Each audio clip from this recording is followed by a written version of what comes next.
After the match, I meet the media. They're all outside. What I say to them is my responsibility as the president of the federations. All the result we have, I bring the coach, I bring all the players to believe in the projects.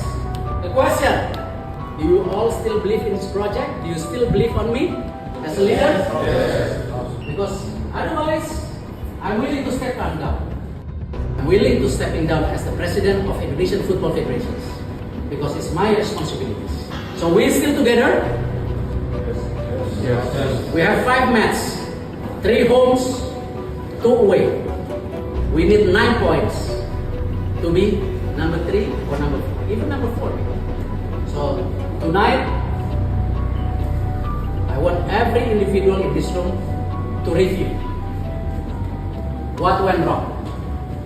If we want to be stay as a team.